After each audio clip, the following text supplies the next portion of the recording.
Have you ever felt like you're just stuck? You know, you're chasing all these little pleasures, these quick fixes, but you end up feeling even less motivated than when you started? Well, today we're going to unpack exactly why that happens. We're diving into Dr. Anna Lembke's incredible book, Dopamine Nation, to get to the bottom of the science behind motivation and, more importantly, how to get it back. So here is what we're going to cover in the next few minutes. First, we'll look at the pleasure-pain seesaw, what's happening in your brain. Then we'll explore two really powerful ways to reset that system, and we'll wrap it all up with a practical 30-day action plan you can actually use. Let's get into it. All right, first things first, we have to understand this core mechanism that's running the show inside our heads. It's this constant, delicate balancing act between feeling good and feeling bad. And this really is the million-dollar question, isn't it? We live in a world where pleasure is just a click away, yet so many of us feel more anxious and unfocused than ever. What's the deal? Well, the answer has everything to do with something called your dopamine baseline. Just think of this baseline as your brain's default setting for happiness. You know, when your dopamine is floating above that line, things feel good, you're focused, you're motivated. But the second it dips below, that's when anxiety kicks in, and you just lose the drive to do, well, anything. Honestly, your entire quality of life really depends on where you're sitting relative to this baseline. Now, Dr. Lembke has this fantastic metaphor for it. Imagine a seesaw in your brain. When you do something pleasurable, like eating a cookie or scrolling through social media, you get this quick, intense spike on the pleasure side. But here's the catch. Your brain is obsessed with balance. So to counteract that pleasure, it immediately sends these little imaginary gremlins to sit on the pain side. And that causes an equal and opposite reaction, a dopamine crash that leaves you feeling even lower than where you started.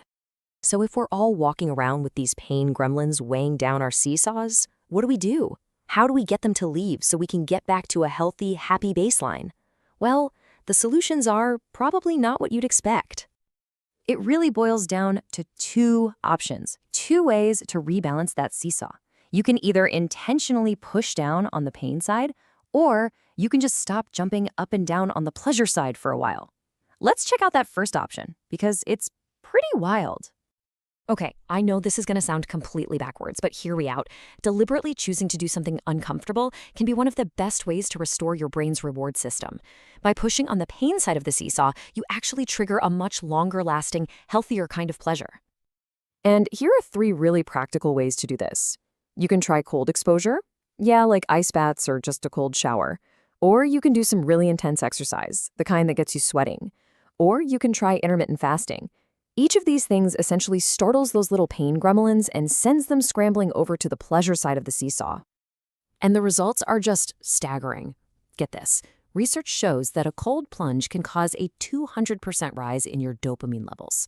That is the same level as you'd get from cocaine. But, and this is absolutely crucial, unlike the drug, this massive natural spike doesn't come with a horrible crash afterwards. It's all reward, no penalty. All right, let's look at path number 2. If jumping into an ice bath isn't really your thing, don't worry. There is another incredibly powerful way to do this. You can take a strategic break from your high dopamine habits. The logic here is actually super simple.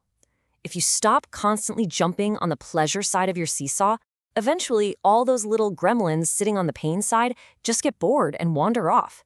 This gives your brain's reward circuits the time and space they need to naturally reset back to that healthy baseline.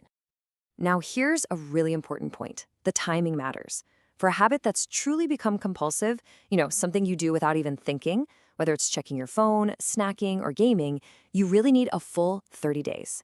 That's the time it takes for your brain to fully heal and for those withdrawal symptoms to finally go away. So I know 30 days can sound like a really long time. It can feel pretty intimidating. But Dr. Lembke gives us this amazing framework to help guide us through it. It's an acronym and it spells out DOPAMINE. This is basically your step-by-step guide. It walks you through everything from figuring out why you even need to make a change to getting through the actual fast and then finally creating a plan for what comes next. Let's zoom in on a couple of the most important steps. Let's start with D for data. This step is huge because just tracking your habit can be an absolute game changer. For instance, say you drink 1 soda a day. You might not think that's a big deal, but when you look at the data, you realize you're consuming 700 grams of sugar every week. That's over 80 pounds of sugar a year. Just seeing that number can create the motivation you need to make a change. So, after you've gathered your data, set an objective, identified the problem, and you start to abstain, that's when you get to I for insight. And this is where the real magic happens. When you finally step away from a behavior, you gain this incredible clarity that's just impossible to have when you're in the middle of it. Like this patient who felt awful for days after quitting weed and suddenly realized, wow, I'm withdrawing. I'm actually addicted. That insight is an incredibly powerful motivator. So, what happens when the 30 days are up? That's where the last two letters come in. N for next steps and E for experiment. Here's the key. You need to have a clear plan for moderation before your fast is even over. Then you test it out. Maybe you can have that soda, but only on weekends. But you have to be honest with yourself. If you find yourself sliding right back into that daily habit, you have to be ready to stop for good. At the end of the day, resetting your dopamine isn't really about depriving yourself. It's about rediscovering the genuine joy in the simple stuff, like a walk outside, a good conversation, a healthy meal. It's about getting your natural motivation back.